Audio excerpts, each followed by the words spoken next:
Did you know that the average salary for software engineers is over $80,000 per year? Well, that's if you are able to get a job in countries like the US, Canada, Switzerland, where they pay software engineers decently.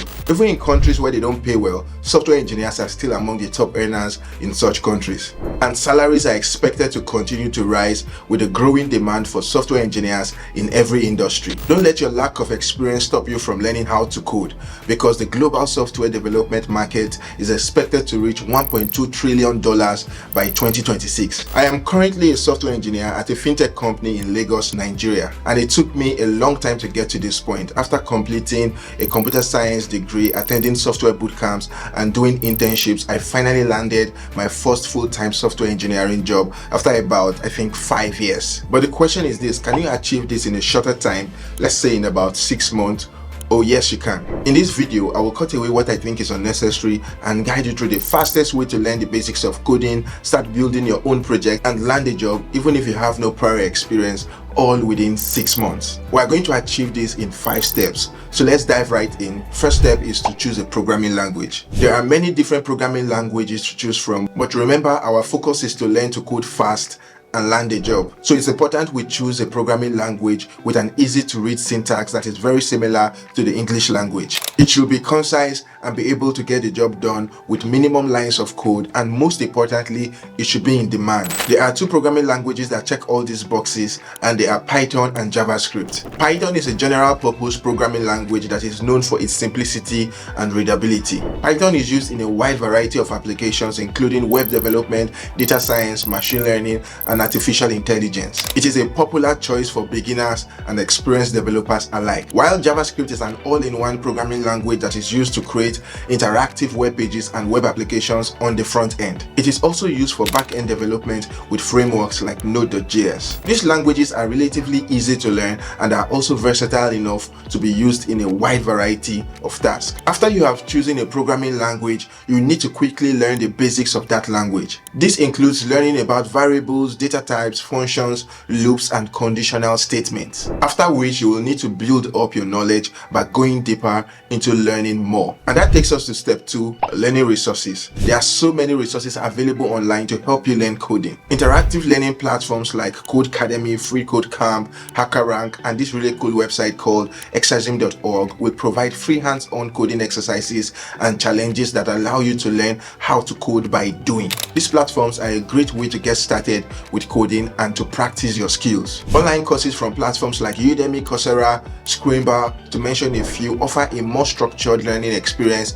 with video tutorials, interactive coding exercises, and hands-on projects. These courses are often taught by industry experts and can provide a more in-depth understanding of coding concepts. I must also mention YouTube, which is an incredibly free and valuable resource for learning coding. On YouTube, you can find a vast array of tutorials, walkthroughs, and coding lessons covering a wide range of programming languages and topics. Many experienced developers and educators share their knowledge through YouTube channels, making it a versatile and accessible platform for learners at all levels. But there's something I need to warn you about. You need to be careful not to get stuck in tutorial hell. Tutorial hell is where you write code that others are explaining to you how to write, but you don't understand how to write it yourself when given a blank slate. Many beginners fall into this trap, and the solution is to learn by doing. Don't just keep on watching tutorials after tutorial.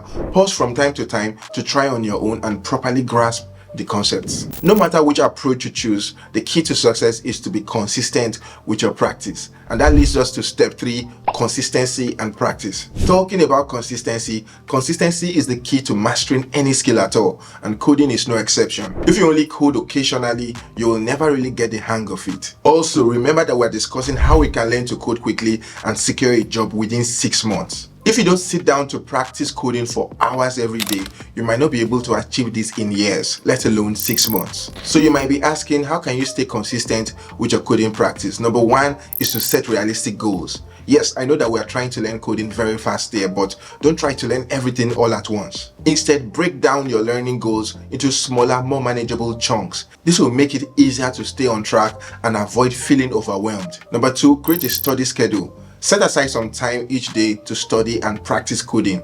Even if it's just 1 hour, make sure you stick to your schedule as much as possible. However, it will be beneficial if you could dedicate about 4 hours to practice every day. This will make our goal of learning to code quickly more achievable. Number 3, find a coding buddy. Having someone to study with can help you stay motivated and accountable. You can also share tips and resources with each other. Number 4, make coding fun. By all means, please make coding fun, because if you're not enjoying yourself, you are less likely to stick with it. Find ways to make coding enjoyable, such as working on projects that genuinely interest you. Number 5, don't be afraid to fail. Everyone makes mistakes when learning something new. The important thing is to learn from your mistakes and keep on practicing. You need to fail very fast and learn from your mistake. If you get something wrong or get into a rabbit hole, when you get out of it and you're faced with that challenge next time, you are most likely to get it right. In addition to consistent practice, challenge yourself with coding challenges. These challenges can help you to apply what you have learned and improve your problem-solving skills. And this leads us to step 4, build projects. Just like I've emphasized already, you need to learn by doing. If you want to learn fast, building projects is the best way to learn coding, because it allows you to apply what you have learned in a real-world setting. It also forces you to confront challenges and find solutions. When you build a project, you need to think about the problem you are trying to solve, design a solution, and implement that solution in code. This process helps you to learn and solidify your understanding of coding concepts. Building projects will not only enhance your coding skills, but also enable you to create a portfolio showcasing your work, which is essential when applying for jobs. Potential employers often value practical experience, and having a diverse range of projects in your portfolio can set you apart. Ensure that you push all the code you've written to GitHub. It's like a website where software engineers build their portfolios.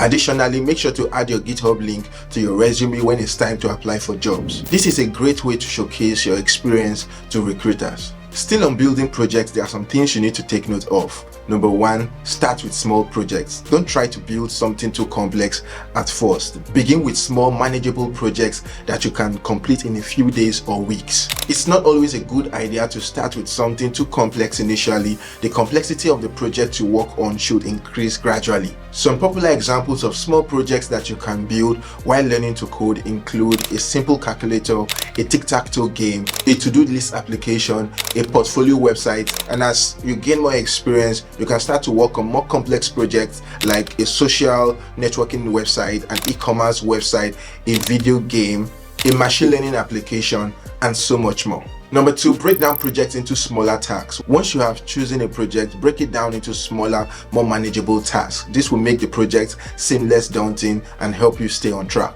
Number 3, use resources available online. There are so many resources available online to help you build projects. You can find tutorials, articles, and even entire courses that walk you through the process of building specific projects. Number 4, don't be afraid to ask for help.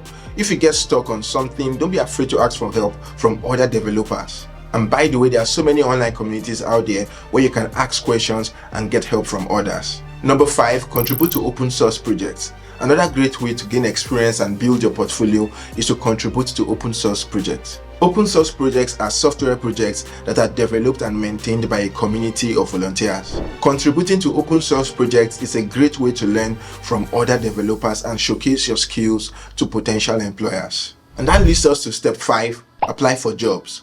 Now that you have built your projects, let's assume that this is the 6th month since you began learning to code. It's time to apply for jobs, and if you are wondering where to find these opportunities, don't worry, I'm going to show you where you can look for software engineering positions. But before you start applying for jobs, make sure you have properly mastered data structures and algorithms, because most of the technical assessment during job interviews will focus on all of this. As a software engineer, knowing how to code when looking for jobs is not enough. You also need to excel in algorithms and data structures. Fortunately, there are free algorithm and data structure courses available on YouTube, and you can practice them on websites like LeetCode, CodeWars, and HackerRank. While practicing on these websites, you can look up hints if you get stuck. Make sure to only check for hints when you have attempted to solve the challenge yourself and genuinely encountered difficulty. Additionally, consider practicing challenges of varying difficulty levels from easy to medium to hard. Strengthening your proficiency in these areas will enhance your problem solving solving skills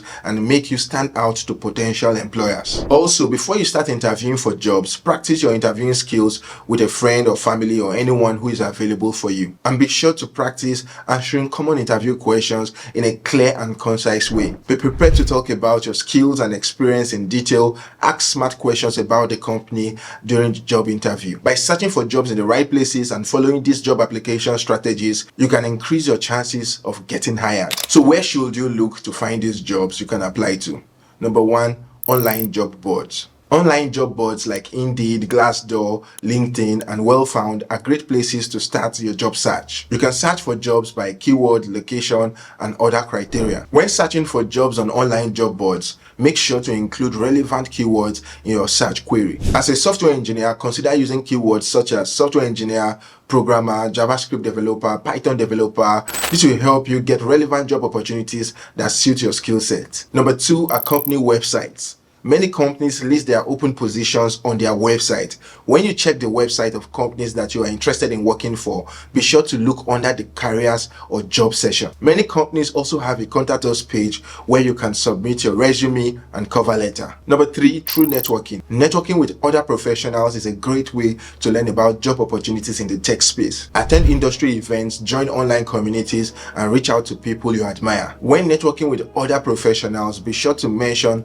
that you're looking for a job. You can also inquire if your connections know of any open positions. I remember during my job search, a friend of mine added me to a Slack community where software engineering jobs were occasionally posted, and that was so helpful. In this video, I've shared insights gathered from my experiences earning a computer science degree, attending boot camps, completing internships, attending several interviews, taking assessments, and working on the job. So you have all you need to succeed. Don't doubt yourself, be bold, maintain your mental strength, and continue practicing on platforms like LeetCode, HackerRank, and Code Wars, like I already mentioned. Take more interviews with a focus on learning from rejections. Eventually, I assure you that you will successfully navigate the majority of your interviews and the effort will prove worthwhile. Remember, being consistent is the key that makes all of the difference. That's all I have for you right now. I'll catch you in the next video. Bye for now.